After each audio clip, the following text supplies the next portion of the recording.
America's turning 250, and it's time to rock out with our forefathers. American-made, battle-ready style for true patriots.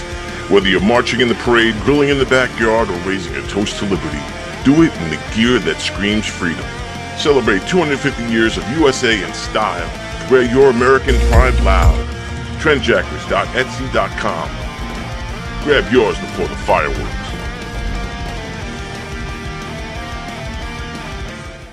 America's turning 250, and it's time to rock out with our forefathers.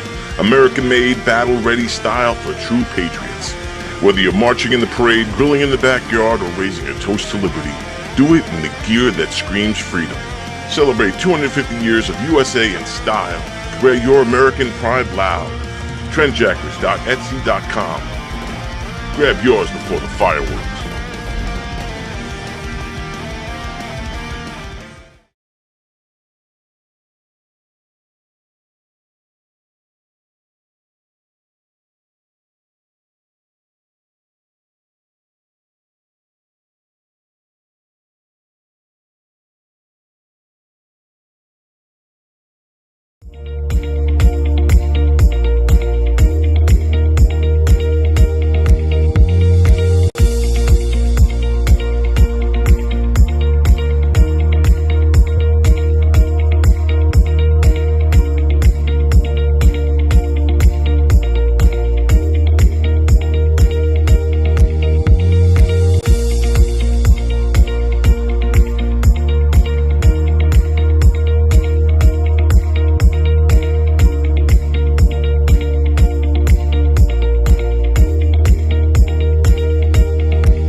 From Governor's Comedy Club in Levittown, this is Sports Bash, presented by TicketBash.com. TicketBash.com, where memories are made affordable and where you'll never pay a service fee. Sports Bash is also presented by Ryan Anthony's Heating and Air Conditioning Service, keeping Long Island warm for over 18 years, serving their customers in Nassau and Suffolk with pride, honesty, and integrity. For more information, visit www.liboilers.com. Sports Bash is brought to you by the Embassy Diner, located at 4280 Hempstead Turnpike in Bethpage. Every customer is considered family at the Embassy Diner. Mention Sports Bash, get a free dessert with your meal. Heads up to Gus, everybody. We sent 3 people over there just a few minutes ago. Sports Bash is also presented by Coach's Collectibles, your number one source for 100% authentic sports memorabilia and live public autograph events. Check them out online at coachescollectiblesny.com, and make sure you stay tuned later on in the program and find out about the Coaches Collectibles item of the week. And the Marty Lyons Foundation, the official charity of Sports Bash Media. For more information, go to martylyonsfoundation.org. Hi again, everyone. I'm Peter Schwartz. Welcome to the program on this Tuesday. 516-465-3990 is the number to call. Make sure you're subscribing to Govs Comedy Club podcast channel on YouTube and follow Sports Bash Media on X, Instagram, and Facebook. You can also listen to Sports Bash now on Apple Music and Spotify. Today here on the show, a very special show here today as we remember legendary Jet center Nick Mangold, who passed away over the weekend at the age of 41 as a result of kidney disease. As you see, I'm wearing my Jets sweatshirt, and above me, hanging from one of the monitors, is my son Bradley's Nick Mangold jersey, which, as you can see, Mangold signed a number of years ago at a Jets event, and that is the reason why my son Bradley wears number 74. Most years since he was 6 years old, whenever that number was available, Bradley would wear number 74. And the funny part about that is, and we will talk a little bit more about this later in the show, there was one year in high school where Bradley couldn't get 74. And he didn't realize this. It didn't hit any of us until yesterday. But there was one year in high school, it was his freshman year in high school, where 74 was not available, and he wound up wearing number 55. And it just dawned on all of us, namely Bradley, yesterday, Nick Mangold wore 55 at Ohio State. So kind of a weird, kind of ironic twist in the whole thing. But obviously we're all saddened by the loss of Nick. And we're going to be talking later in the show. Very pleased to be joined by two of Nick's former teammates with the Jets. We'll hear from former Jets wide receiver Grieco, Cotchery, who has been on this show before, and also former Jets defensive lineman Mike Devito. We'll check in our next segment. We'll also have what's hot at ticketbash.com, the Sports Bash Media poll question of the day, and we'll have the coaches collectibles item of the week. I have obviously been thinking about this since we all got the news just before 12 o'clock on Sunday, when the Jets announced that Nick Mangold had passed away. Thinking of a way just to start talking about it. And sometimes when you have to talk about a subject like this, you write down some notes. Maybe you script it out. Sometimes it's easier for people to talk when they have a script in front of them. I didn't want to do that. I knew this was going to be tough. I found out just before when the Jets sent out the announcement, and I didn't script anything out. I wanted this to come from the heart, and I think if you watched any of the coverage on Sunday when the news first broke, whether you were watching on ESPN or if you were watching on SNY. On SNY, you saw Willie Colon break down, who played with Nick Mangold. Bart Scott's on that show too, and he kind of held it together. But on ESPN, obviously, you saw the reaction from Rex Ryan, who coached Nick Mangold during his all 6 years that Nick was. Thank you, Tony. And of course, I have to get this in. Tony Walker, our great producer and the host of the Knock 'em Dead comedy show from 11 to 12:30, Monday through Friday. Great show beforehand, earlier today. Very good topic of conversation. But you saw Rex Ryan's reaction, and he broke down. And it's easy just to say he was a New York Jet football player, because that's how we knew him. That's how, if you were a college football fan, you knew Nick from his days at Ohio State. And the Jets had to make a trade to get an extra first-round pick in 2006 to draft him. Remember, the Jets had a high pick. I think it was 4 when they took DeBrickashaw Ferguson 4th overall. And then the Jets, in the John Abraham trade, got a pick later in the first round, and that's the pick that they used to select Nick Mangold out of Ohio State. And you think about it, the Jets, in a matter of a couple of hours, drafted 2 important pieces of the puzzle that would be part of that, that offensive line would be so good for so many years. A playoff appearance in 06, and then, the back-to-back AFC championship games in 10 and 11. And Nick was such an important part of that. He was the heart and soul of the Jets. I'll go so far as to say not just the Jets offensive line, but the whole Jets team. He was a larger than life personality, and I can speak to this in 2 different ways. I can speak to it as a fan of the Jets. He was easily one of the most popular players in Jets history, but I also got to cover him at different parts of his career. I was covering the Jets for ESPN the year that he was drafted. I came back to covering the Jets 2010, 11, and 12 when I went to WFAN and I covered him those 3 years, including, and I'm sorry, I made a mistake on the years of the AFC Championship games. It was 2000. Technically, I was not wrong. It's 2010 was the end of the 2009 season, but you get what I'm talking about. But covered him during those 3 years, 10, 11, and 12. And he was just such a vibrant personality. And I remember so many great conversations with him in the locker room. And Grieco, Cotchery, and Mike Devito will even further attest to this when they join me later on in the show. But he was like a big teddy bear. You talk about a guy who's like he's this big giant football player, larger than life, and you don't want to mess with him, and just a warrior on the field. But you talk to him in the locker room, or you meet him at a Jets event if you're a fan, and he's just like the nicest guy in the world. And I think I forgot to send Tony this photo because I sent him a bunch of photos of Nick Mangold. But even and you watch this show, you know how much of an Islanders fan I am. But Nick Mangold used to show up at a lot of Ranger games all the time, and there's this unbelievable photograph of Nick wearing a Ranger jersey. I think it was a Henrik Lundqvist jersey.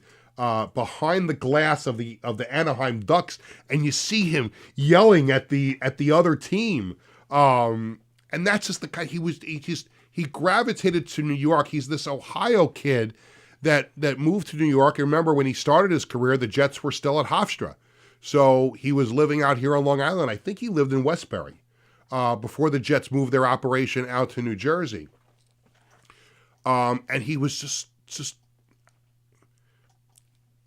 such a happy-go-lucky guy. And to get to know him a little bit was a treat, to get to cover him and get his insights on football. Tony, did you find that picture? You did. Your screen's on. I'm a little bit delayed, but yeah, good job on that. He was just such a good dude. He really was. And I think that's been the most overriding thing that you have heard about him, since the news came of his passing, just how good of a person he was to his teammates. And you'll hear Grieco and Mike talk about it later. But I remember having a conversation with him in the locker room one day at Florham Park when the Jets had moved out to New Jersey. And this is, I'm guessing this is during the 2010 season. So, and he, at that point, Bradley was not even 5 years old yet, so Nick was not his favorite player yet. Once he started playing center, he was. But my wife loved Nick Mangold too. Cheryl was always a fan, because he was kind of, and this goes back to my New York Dragons days. We had a center and offensive lineman on the Dragons. His name was Marcus Owen, and his nickname was Snowball because he had this, blonde hair, and he was big, and people would say, like, if he rolled down a hill, he would look like a snowball, rolling down the hill. And when the Jets drafted Nick Mangold, he was another one of these he was a big giant center, big guy, and my wife, very quickly, I think he was one of my wife's favorite players. So I remember having this conversation with Nick in the locker room. He had finished talking to a bunch of us about whatever game was coming up that week, and depending on I was talking to Tony about this before, depending on when you cover a team, you strike up, closer relationships with some players than others. And I thought I had a pretty good rapport with Nick, to the point where after the media scrum was over, you'd be able to talk to him a little bit about other things. And I said, I just want to tell you about something else. He goes, sure, how's it going? I'm like, everything is fine. I have to tell you, I've been meaning to tell you this. You are my wife's favorite player. And he's like, what? I said, I just wanted to tell you, my wife Cheryl, you're her favorite player. And he was like, wow, thank you so much. You tell your wife that I really, really appreciate that. And it was the truth. But he was just, again, like, I don't want to overuse the term good guy. It's not even good guy. He was a great guy. And his teammates loved him, and the fans loved him. And you still see to this day, if you roll up to MetLife Stadium for a Jets game, and you'll see jerseys of current players, whether it's Sauce Gardner, Breece Hall, or Garrett Wilson, Quinnen Williams, but you will see MetLife Stadium filled with number 74 Mangold jerseys. Filled with them. Because he was that impactful on the team. And if you think about it, because the Jets don't really have that great of a history, let's be honest. I mean, one big year at 68, 69 to win the Super Bowl, and the Jets have been to 4 other AFC championship games, have never gotten back to the Super Bowl. And as we know now, they were 0-7 before winning Sunday in Denver. And haven't been to the playoffs since that 2010/11 season. So we're not talking about a huge, illustrious history of Jets football. But Nick Mangold is going to go down as one of the all-time great Jets. 11 seasons, all with the green and white. And he was an Ohio kid that fell in love with this area, and even when he retired, I remember it took him a couple of years after he had left the Jets, his contract was up, or the Jets had released him from his contract because he was injured.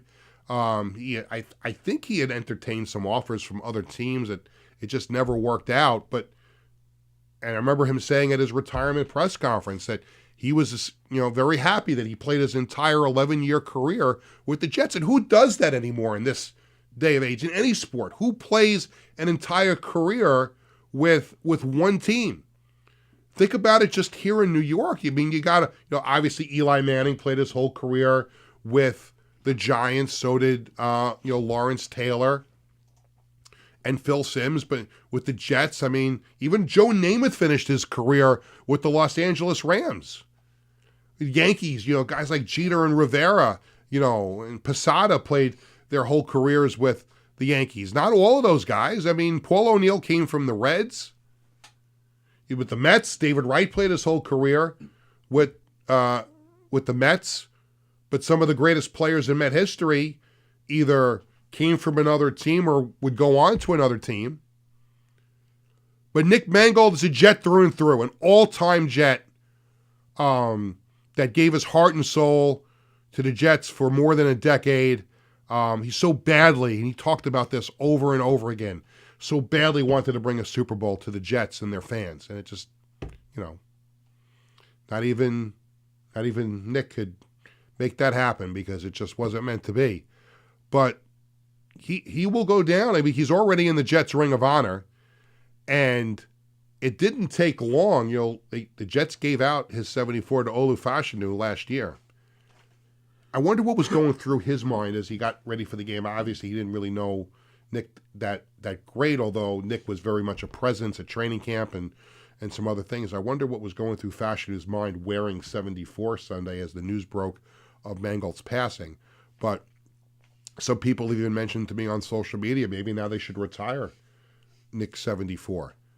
Does Olu go to the Jets and say, look, maybe I should wear a different number? I know this was my number at Penn State, but maybe I should wear a different number. And I don't know if that's even been a discussion yet, but he is in the Ring of Honor, and I'm sure the Jets starting this week, because they obviously didn't have time to do it on Sunday with the news breaking so fast, but I'm sure the Jets will have something on their uniform actually not this week, because the Jets have a bye week. So when they come back in a couple of weeks to play the Browns, the Jets will have something on their jersey to as a homage to Nick Mangold. But when you really think about this whole thing, you think about not football, but you think about his family. A wife and 4 kids he leaves behind.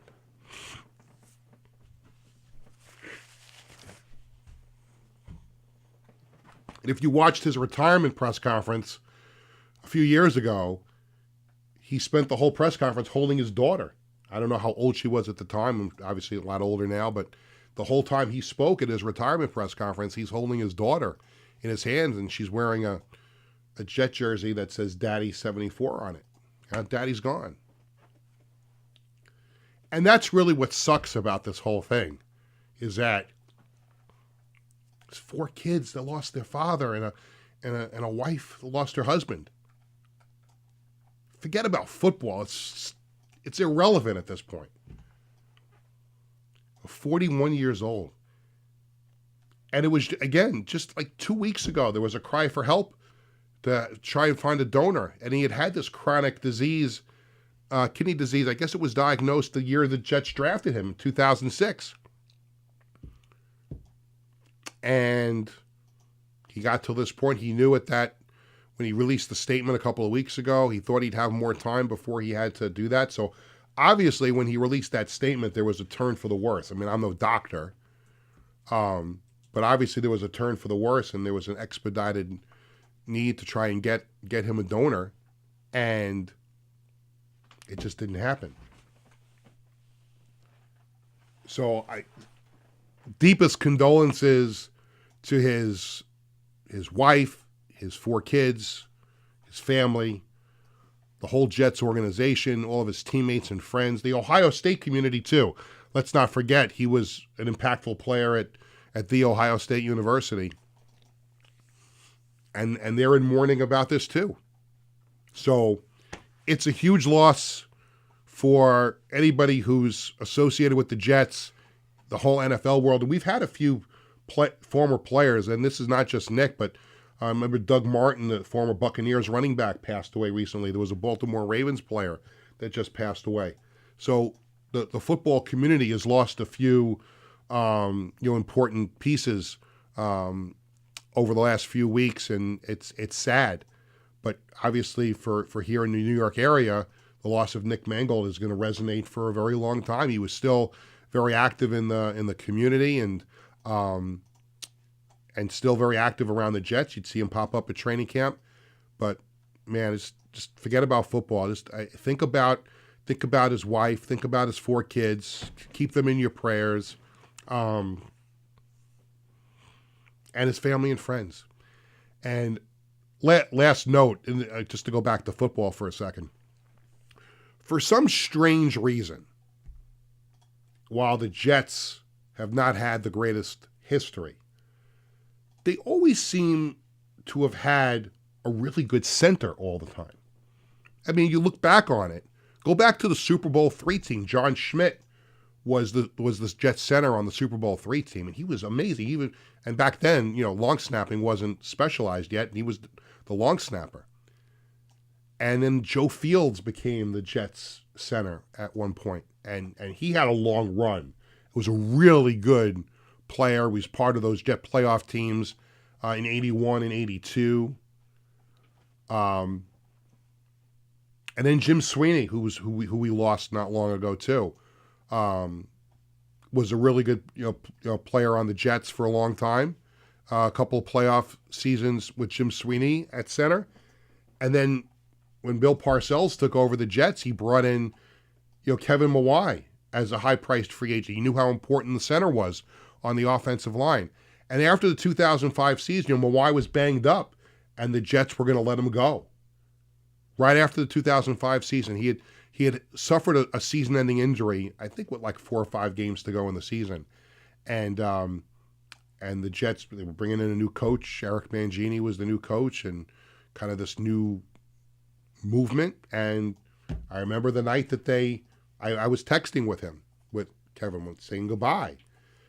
And I started to think to myself, well, how are the Jets going to find a center as good as Kevin Mawai was?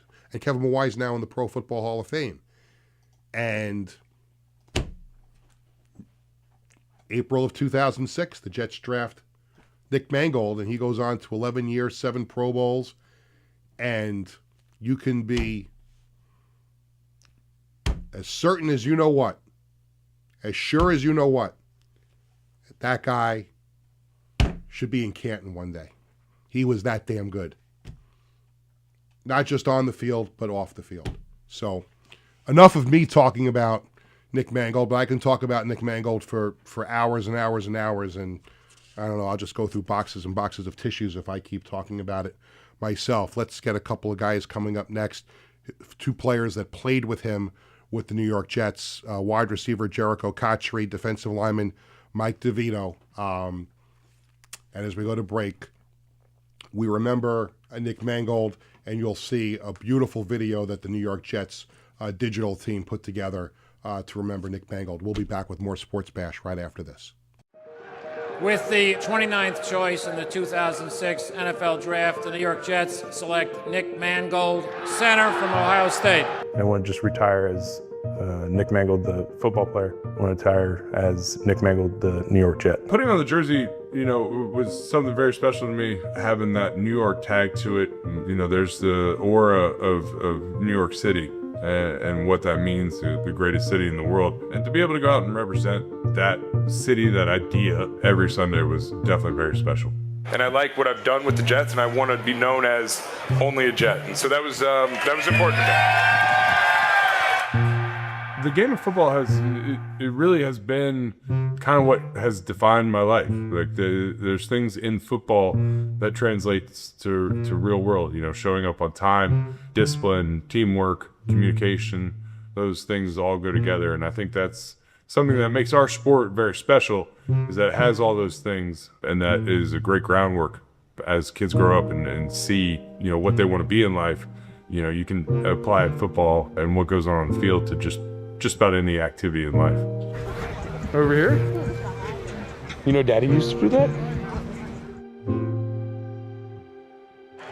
And this one is for you. Cheers to the fans. You guys have been with me, supported this team. God bless you all, and go Jets!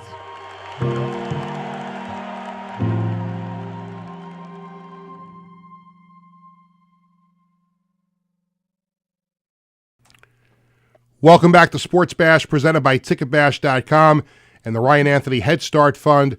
I'm Peter Schwartz, and again, kudos to the New York Jets for putting together that beautiful video honoring the late Nick Mangold, and you can catch that video if you want to watch it again. Maybe we'll play it again in the show later in the show, but you can catch it on all the Jets' social media channels. They did a wonderful job with that video, and this is a special edition of Sports Bash as we remember the late legendary Jet center Nick Mangold, who passed away over the weekend at the age of 41 as a result of kidney disease. And I couldn't think of a better way to honor him than to bring in on the show a couple of his former teammates. Later on in the program, we'll hear from former Jets defensive lineman Mike Devito. But right now, we welcome in someone who played on the offensive side of the ball with Nick Mangold for a bunch of seasons and was a teammate of him, and can speak firsthand about what kind of, not just player he was, but what kind of man Nick Mangold was. And we welcome in former Jets wide receiver Grieco. Grieco, it's Peter. Sorry to talk to you under these circumstances, but thanks for joining me here on the show. Hey, Peter, I appreciate you having me on, man. Tough couple of days for anybody who was part of the Jets family, whether part of the organization, played for them, rooted for them, covered them. Nick was one special person. When you think of his passing over the weekend, first of all, what was your reaction, and just your thoughts on losing Nick at 41 years old? Yeah, I just really couldn't believe it. When I saw it, you just kind of go through all of the images in your head about the big smiling face and just the gentle giant that he was. And, I just really couldn't believe it in that moment, and just really saddened, by the news. And I just kind of thought about his family in that moment, because he's so young, man. And it was just a hard thing to even, grapple with. Had you stayed in touch with Nick over the years? What was the last time you talked to him, and did he seem like he was in good spirits when you did? Just really him just showing. I hadn't spoken with him over the phone. It just just through just the casual contacts, online, just kind of like all of us have been over the past 10 plus years. Everybody's kind of spread abroad the country. But him just kind of showing support, when I got the head coaching job down at Limestone University, and, and also when he got inducted, into the Ring of Honor, just really just kind of talking about, the player and the man that he was, from day one. He just really kind of showed, his appreciation for the words, that I gave in that moment. And so just really through that. But it's like the brotherhood, even if you don't speak, every day or every week, is you just hit it off every time you speak, and it was no different with Nick. Talk to me about Nick, the teammate, and how that resembled Nick, the human being, because as you know, I was around that team for a few years, and you can see just what kind of impact he had, not just on the field, but off the field. But how much of Nick on the field mirrored the type of person he was off the field? Oh man, so many words for that one.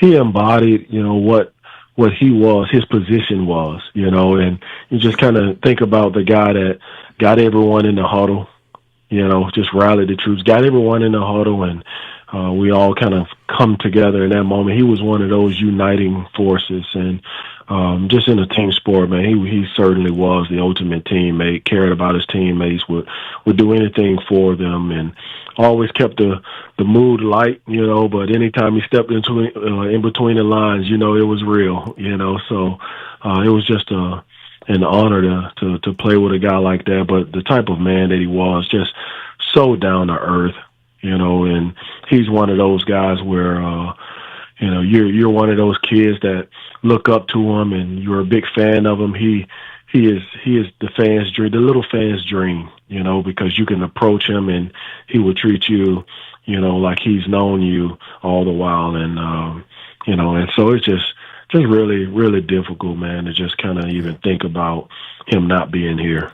We have a few minutes left with former Jets wide receiver Grieco Cotchery as he joins us here on Sports Bash as we remember the late Nick Mangold. And when you think back to your time with Nick and the Jets, man, there were some really good moments with him anchoring that offensive line, the back-to-back trips to the AFC Championship game, and just his will to make, the Jets a playoff contender. And, when you think back to those years you spent with him, how special were they just to watch him be the heart and soul of that offense?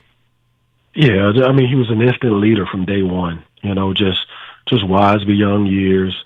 As soon as he stepped into that starting role when Trey T got hurt in the offseason in OTAs, we knew we were in good hands. It wasn't, the job wasn't big for him or anything. He was an instant leader from day one, understood the game well. And just one funny story, we were playing the Dolphins on, Christmas night, and we had to go down and score in a little 2-minute type drill situation where Leon Washington juked a lot of people.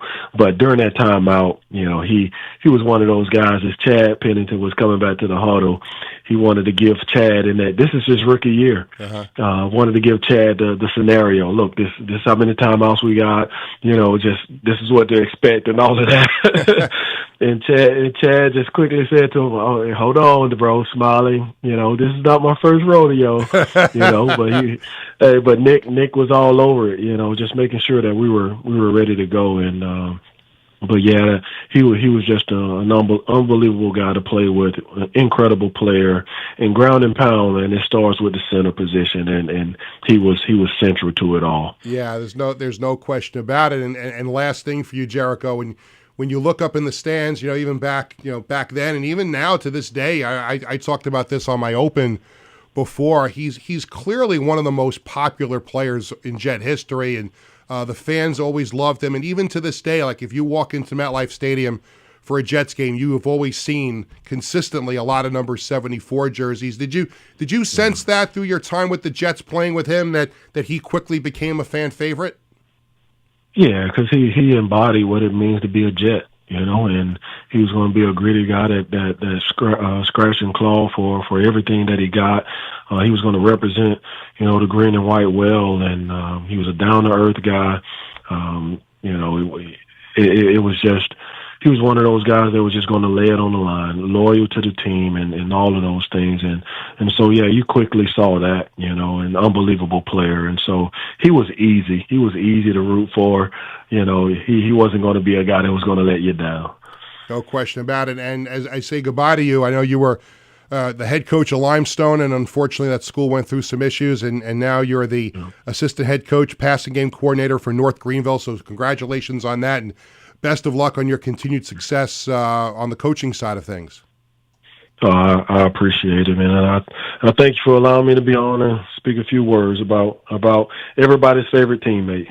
Absolutely. And next time we talk Jericho, it'll be under better circumstances. We'll talk a little bit more Jet football and under brighter skies. All right, looking forward to it. Thanks, Jericho. Jericho Cotchery, former Jets wide receiver, joining us here on the show. So we go from one of Nick Mangold's former teammates on the Jets to another, and while they weren't together on the field during games at the same time, I'm sure they had their battles in practice, because our next guest was on the defensive side of the ball. Former Jets defensive lineman Mike Devito now joins us here on Sports Bash. Mike, it's Peter. Sorry it's under these circumstances, but thank you for joining me here on the show. Thank you guys so much for having me on. It's an honor to be with here and talk about Nick. It's obviously a huge loss. We've talked about it on the show, and I know we texted a little bit about it. Just your thoughts when you heard the news, and obviously we heard a couple of weeks ago that Nick needed a donor, and I think we were all stunned by how quickly this happened. What were your thoughts when you heard the news on Sunday? Well, I think like many guys have expressed, it's absolutely shocking, and I think obviously Nick being 41 years old and having a young family, that is obviously incredibly shocking and incredibly tragic. And then I think about Nick as a player and as a teammate. And the one thing that really defined him, and this makes it all the more shocking, was, this is a guy that is as tough as it comes. Nick just, you always knew it didn't matter if he had a high ankle sprain, a labrum tear, whatever crazy injury he had, he was going to be playing, and he was going to be playing at an all-pro level, and he was going to be leading.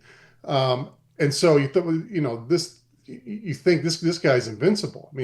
So you heard that a couple of weeks ago and thought, well, it's Nick. It could be anything. He's going to crush it. And so because he's just tough through and through. So it's hard to fathom that we're here right now, and it's just incredibly tragic. And what a loss for not just Jets Nation, for our team, for our organization, but just for the world. This is a human being who made the world truly a better place. I don't want this to come off being well, it is a positive thing about Nick, because he was able to reinvent himself after he was done playing, and he got into cooking a lot, and he wound up popping up on some of these, cooking shows and talk shows to talk about. Obviously, he came out with that barbecue sauce.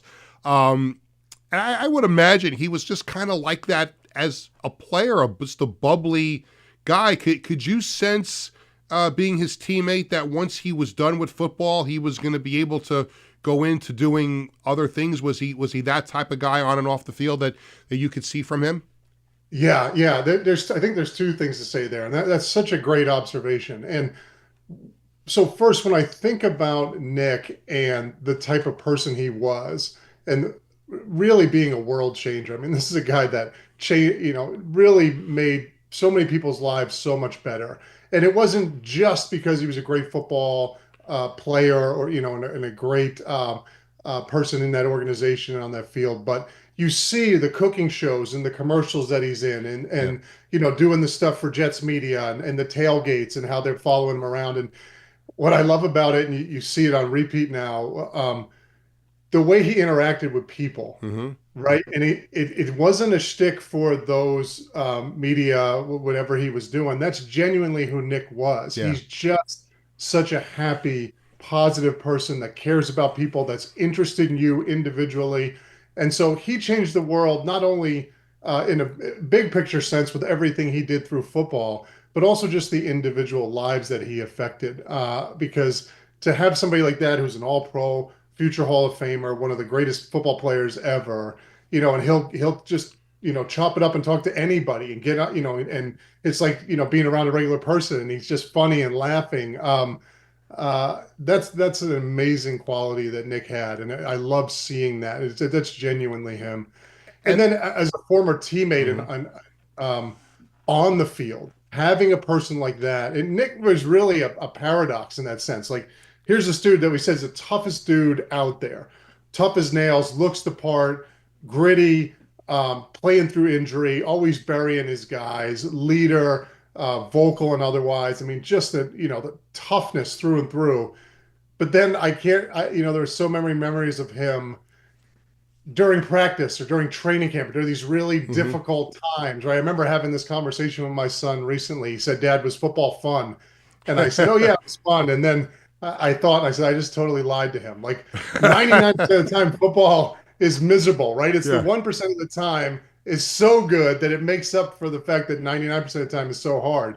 But when you have a guy like Nick in the locker room where you're going through two-a-days and you're sweating and dying and you're struggling, and Nick will crack a joke or be smiling or, come and say something funny and get everybody laughing. And he would do it, constantly. You could always, in fact, not so much so that you would look for him when things were tough, because you knew, okay, if I see Nick, I'm going to be smiling and laughing about something. I mean, so he really did embody both of those worlds in such a special way. And I was lucky to call him a teammate. Along those lines, and I don't ever remember seeing this commercial, but there was a commercial. And by the way, if you're not following on X, Twitter, New York Jets history, there's a guy who has this Twitter account, New York Jets history, and he's always putting up these great videos and still shots of great moments in Jets history. And he's done that in the last couple of days after the passing of Nick Mangold. But there's this video that surfaced, a commercial, where Thomas Jones it's something about training camp, and Thomas Jones is coming out and he's getting these phone messages on his cell phone. It sounds like people want to buy his car, and he couldn't figure out why people wanted to buy his car. And he gets to his car, and there are these, like, it's covered in for sale signs, and he looks at it, he goes, "Mangold." And then you look around and you see Nick dancing before he gets into his car, like, "Ha ha, I did that to you." So I'm guessing, like, what you're trying to tell me about Nick was that even though that was not real, that commercial, that was what Nick was all about. I had to ask myself, I'm like, I wonder if that is real, because that's exactly if it's not real, he certainly came up with the idea. Like, I would not be surprised if that was Nick's idea for that commercial. I mean, that's exactly something he would do. I mean, perfect example. That's exactly something he would do. And he would do it consistently all the time. Yeah. And so just like, those are the kind of things that, oh man, you just never forget. It's so special having a teammate like that. I mean, he's really unique in that sense, where he would do that dance that he did in the commercial, or just, things like that all the time. He was such a funny soul. He really was. And the times I got to talk to him, they were really cool. We have a few minutes left with former Jets defensive lineman Mike Devito as we honor and pay tribute to the late, it's so weird saying that now and so sad, the late Jets center Nick Mangold. You touched on, Mike, on practice before, and obviously when I covered the team, like, you only were able to really see 15 or 20 minutes of practice, so we didn't really get to see if there were like these big battles that went on. You never really got a chance to see it. But aside from the funny part of Nick, and you're on the defensive side of the ball, he's on the offensive side of the ball, did you ever have like a memorable battle with him during practice that you can remember? Do you want to share with everybody?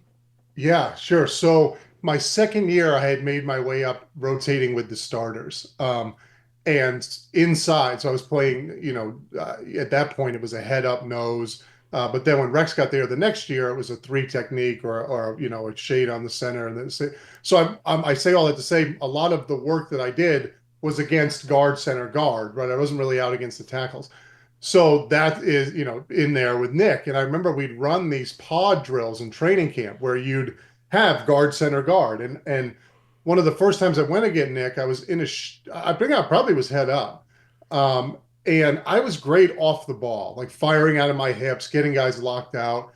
And I remember thinking, wow, this is Nick Mangold. Like, here we go. And we're doing this pod drill in training camp. And I get off the ball and I lock out and I feel great. And I'm like, yeah, I am. Like, I can do it. I can play this level. This is as good as it gets. And I'm playing. And then all of a sudden I sort of, the play's done and I take stock on where I'm at. And I'm 7 yards off the football backwards. And I'm just like, and this is a story I tell everybody when they ask me about Nick. That's when I knew, like, wow, this guy really is special. Because I thought I was winning, but his technique was so good that he was underneath me and moving me backwards the entire rep. And I just remember thinking, wow, this is so bad, because, I can't think of a time that I thought I won a rep. And I actually had lost in such, poor fashion. So he's on the field, that offensive line led by Nick Mangold that we got to go against those years in New York, they were incredible. And playing against Nick, he made you a better player. So much better. Sunday was so easy.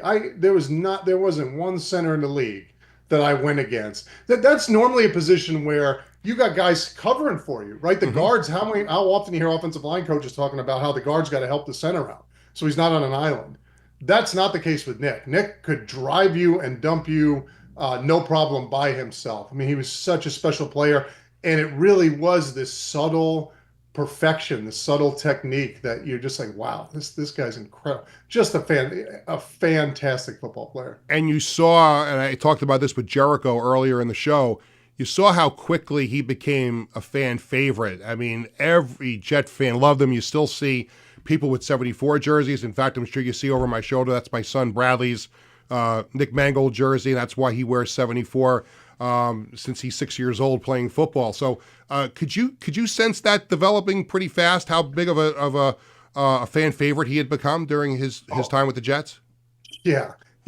I think, like Jericho said, he embodies the New York Jets. I mean, when I think New York Jets, I think Nick Mangold, and I don't say that just because of where we are right now. If you would have asked me 2 months ago, who do you think of when you think of the New York Jets? I think of Nick Mangold. I mean, he just embodies the green and white. And,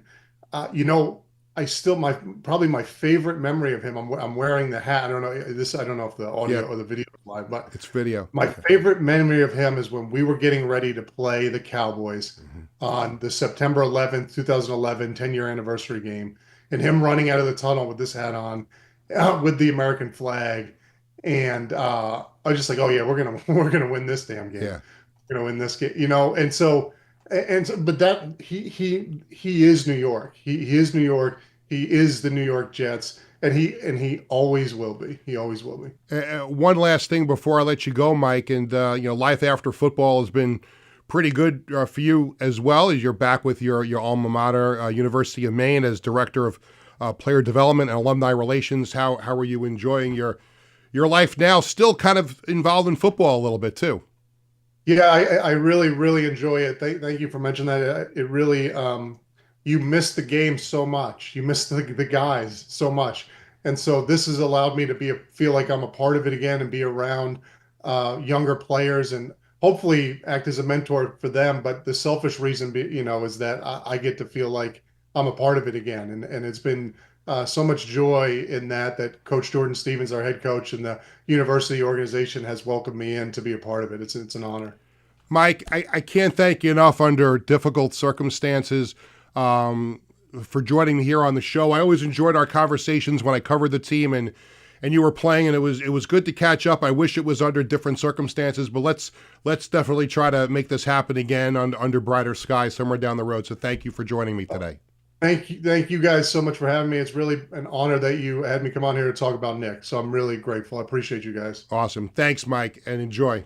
Thank you so much. Mike Devito, former Jets defensive lineman, joining us to talk about the unfortunate, untimely, however you want to call it, passing of former Jets center Nick Mangold, who passed away over the weekend at the age of 41 as a result of kidney disease. So we thank Jericho Cotchery and Mike Devito for joining me here on the program. Still more to come when we come back. We're going to have What's Hot at TicketBash.com, the Sports Bash Media poll question of the day, and the Coaches Collectibles item of the week. More coming up right after this. Hi, I'm Peter Schwartz. And I'm Vinny Tickets. We want to take a moment to talk about our fantastic sponsor, the Embassy Diner. Embassy Diner has been a beloved staple in the restaurant industry for over 50 years. And the great thing about it is when you walk through the door, you're not a customer, you are family. Every visit promises to be filled with warmth, love, and respect. And here's an extra treat. If you mention Sports Bash during your visit, you enjoy a free dessert on the Embassy Diner. Come on down to the Embassy Diner, where great food and great company are always on the menu. Visit the Embassy Diner, located at 4280 Hempstead Turnpike in Bethpage. In 1982, the Marty Lyons Foundation began with a single heartfelt mission: to bring moments of joy and hope to critically ill children by granting wishes that make their dreams come true. Since that day, we have touched the lives of over 8,500 families, raising over $43 million to grant wishes that offer a beacon of light in their darkest times. These precious wishes cost an average of $6,700 each, and your support is crucial to our mission. Every donation, big or small, makes a difference. And with 76 cents of every dollar going directly to supporting our families, you can rest assured your support truly changes lives. The Marty Lyons Foundation operates 11 chapters in 14 states now, working tirelessly to reach as many children as we can. This dedication goes hand in hand with our commitment to transparency and accountability, earning us top ratings on Charity Navigator, Great Nonprofits, and Candid, which underscores our dedication to those we serve. The Marty Lyons Foundation grants wishes to children ages 3 to 17. And what really makes this foundation so special is our willingness to grant not only a first wish, but also consider a second wish to a child who continues to battle a life-threatening illness. We stand by these children, offering them hope and strength through the power of dreams, giving our children the courage to wish for more. What's your purpose in life? Is your purpose in life to live in the big house and drive the nice car? No. Your purpose in this life is to make it a little bit better for those that follow and realize that we live for today to see a better tomorrow. Visit MartyLyonsFoundation.org to learn more and get involved.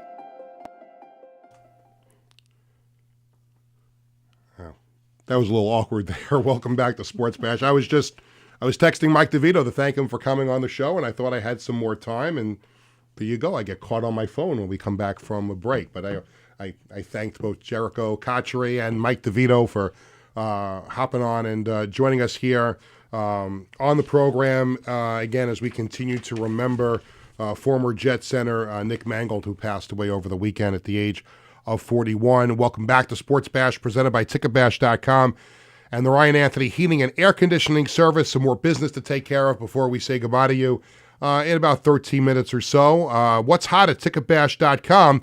On the sports calendar, the Nets host the Hawks at Barclays Center on Wednesday night, October 29th. That's tomorrow, if you're watching the show on Tuesday. The Giants host the 49ers at MetLife Stadium this Sunday, November 2nd. The Jets, of course, are on the bye week. Also this Sunday, the Islanders host the Blue Jackets at UBS Arena, and the Knicks host the Bulls at the Garden. Upcoming shows and concerts: Sabrina Carpenter is at the Garden tonight, October 28th, as well as tomorrow, October 29th. John Legend will be at Barclays Center on November 4th. The Jonas Brothers are at UBS Arena November 19th, and they'll make a return trip on December 21st. Get the best seats at the best prices with no service fees at TicketBash.com. It is time for the Coach's Collectibles Item of the Week, and as we remember, Nick Mangold, and also celebrate the Jets' first win of the season on Sunday in Denver, we have a Jets Breece Hall framed 11x14 autographed photo. It's a great piece. It's beautiful, framed and autographed, and looks fantastic. It'll be a great addition to any Jet fans' collection. Think about this also when you look at that Breece Hall autograph picture, and think about the game that he had on Sunday in Cincinnati. In Sunday's win over the Bengals, Breece Hall had 2 touchdown runs, and he also had that touchdown pass to Mason Taylor on the running back option, which was an incredible play, and he completes that for a touchdown. And how about this? And this will make your hair crawl, because it certainly made mine, and I don't have much of it left. 18 carries for 133 yards in the game.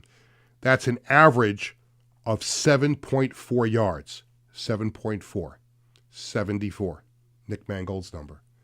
And the Jets had to come back in the second half to win that game, and there's no question in my mind the Jets had some divine intervention in that game on Sunday, coming back 7.4 yards a carry for number 74, Nick Mangold. Think about it.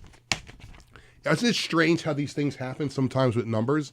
And sometimes it can seem like it's just, that's the way it happened.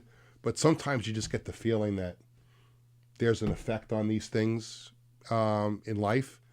And that's just too stunning to me to see that was Breece Hall. He's the star of the game, 2 touchdown runs and a touchdown pass, and he averages 7.4 yards on the ground. Just, amazing.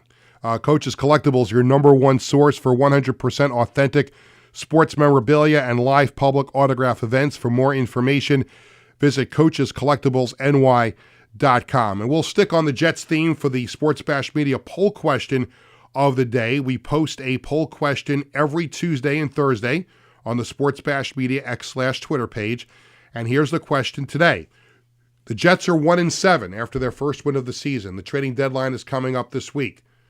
You have a new regime in place. You would imagine that Darren Muji and Aaron Glenn will want to try and bring in more of their own players in the upcoming season. So here is the question. You think about players the Jets could trade. There's 2 that come to mind that have been talked about. One is Breece Hall, and one is Quinnen Williams. And here's the question. Should the Jets trade Breece Hall and Quinnen Williams at the trading deadline? And we have 4 choices. Either trade both of them, just trade Breece, just trade Quinnen, or keep both of them. And we always go around the room. I'll start with Tony. The Jets are 1-7.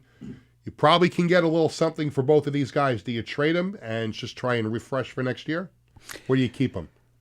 I would like to keep them, but I do think you could trade them and get some good stuff. My choice is to just trade Quinnen. Oh, okay. I would keep Breece Hall because I know you can always find a good running back in the draft or as a free agent, but when you have someone special like Breece Hall that had a game like he had on Sunday, I would try and figure out a way to get him signed to an extension. So, by the way, before the show, I checked the numbers because I posted the question this morning. 42% of Jet fans say trade both of them. 33% say just trade Breece. 10% say just trade Quinnen. And 15% say keep both of them. So 85% of Jet fans think they should make some kind of move involving those players. But yeah, I would keep Breece. I know he's had a couple of injuries here, but he's still got some pretty good wheels on him, and I think that's a piece that you build that offense around, and I would keep Breece Hall around. The 4th annual Marty Lyons Foundation Evening of Thanks Gala is on Thursday, November 13th at the Bourne Mansion in Oakdale. And for more information, go to martylyonsfoundation.org. It's a great event. My family and I have been to it a few times, and I know they got some special things planned for this year's event, so you want to go online, martylyonsfoundation.org, get some more information about the event. And we're going to talk more about that event in the upcoming weeks. We hope to have Marty on the show, or perhaps Kenny Schroy. We're efforting to get one or both of those guys on the show. Kenny Schroy helped Marty launch the foundation over 40 years ago. So we'll see. We'll make the right phone calls, the right connections, and see if we can make that happen. We have a good show coming up for you on Thursday. This Thursday, October 30th, here on Sports Bash. We're right in the middle of the World Series, and we're also getting ready for the offseason. It should be an eventful offseason for the Yankees and the Mets. And we'll be joined on Thursday by Kelly Franco, the host of the very popular 3-Inning Fan podcast. So we'll talk to Kelly about the World Series, and we'll see how it shakes out after last night's 18-inning game. Freddie Freeman gets the home run to win it in the bottom of the 18th inning, a 6.5-hour extravaganza. I did not stay up to watch it. I had to get my beauty sleep, as much beauty sleep as I can get. But now the Dodgers have a 2-1 series lead. So we'll talk to Kelly about the World Series. We'll see where we are on Thursday, where the World Series is. We'll get her thoughts on that and the Yankees and Mets. And I think I mentioned this on the show last week, but Kelly and I have something in common. We both have a mixed marriage. I believe she's a Yankee fan and her husband is a Mets fan. I think I have it the right way. And of course, I'm a Yankee fan, and my wife Cheryl is a Mets fan. And you know, you learn to still love each other despite your differences. Thank God my wife and I were not together during the 2000 World Series, because that might have been a little ugly. But I'm sure we would have gotten through it. But it's an interesting dynamic, and you have some fun with it, and we'll talk to Kelly about that as well on Thursday. And I just before I wrap it up, I know we have a few minutes left that we can play with here, but this show completely dedicated to Nick Mangold, and not to belabor the point, I just want to hammer it home in case you didn't get that feeling from me or our guests on the show to this point. This is a really sad, huge loss for anybody with the Jets. When you just think about what kind of a person he was, what kind of vibrant personality he was, how great of a family man he was, and we found that out as the years went on. I don't want to sound disrespectful, but it just sucks. It really does. To lose someone like that, 41 years old, with a wife and 4 kids, is just sad. In a lot of ways, it's wrong. And you wish that something could have been done to help him, but he just ran out of time. And I will always cherish the opportunity to interview him and talk to him as much as I was able to do when I covered the Jets. I know my wife and I cherish the fact that he served as tremendous inspiration for Bradley, who continues to wear 74 in college to this day, and even my younger son, Jared. I mean, he didn't know much about Nick Mangold's career, but as a diehard Jets fan, he quickly learned about it, and from me, from Bradley, from my wife, and obviously this hit him hard as well, because he was, Nick Mangold was such a presence in our house, jerseys and cards and starting lineup figures. I don't think, do we have a Nick Mangold McFarland figure in the house? No, we have a Kevin Mawai one, but there's Nick Mangold stuff all over our house. It's a tremendous loss. It's sad. It's devastating. Any phrase you want to put on it. But again, deepest condolences to his wife, his 4 kids, the whole Jet organization. And if you were touched at all by Nick Mangold, whether you were a fan or just admiring him from afar, just think about his family. And I did also want to make one other announcement, not relative. Well, it is relative to what we're talking about, but not relative really to the show per se. But my good friend Matt O'Leary, who does another Jet, he does a Jet podcast, and he's a presence at games and on social media. Check him out on social media, because he has a store online. And I meant to send Tony a picture of this, and I just didn't do it in time. But he's got a sweatshirt, a T-shirt, and a hat with a 74 on it. Forever Nick, and 100% of the net proceeds are going to go towards the American Kidney Foundation. I think I have that right. I think it's the American Kidney Foundation for kidney research.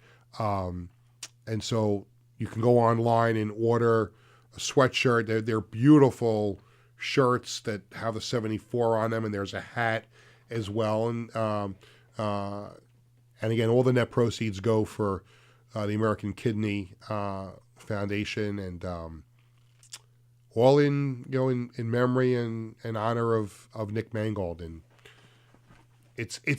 I think I said it with Mike Devito. It's weird to say he's gone. Just a larger than life personality and person, a great man. And I think I'm going to start crying if I talk any more about it. Again, there's already plenty of tears that have been shed over this. So that will do it for today's edition of Sports Bash, presented by TicketBash.com and Ryan Anthony's Heating and Air Conditioning Service. Thanks to my guests, Jericho Cotchery and Mike Devito, for coming on to talk about Nick Mangold. Thanks to Tony Walker and everyone here at Governors. Thanks to our social media coordinator, Connor Kalb. Sports Bash is sponsored by the Embassy Diner in Bethpage, by Coaches Collectibles, and by the Marty Lyons Foundation. Thanks to everyone for watching. Sports Bash is back on Thursday at 1 p.m. Have a great day, everyone. And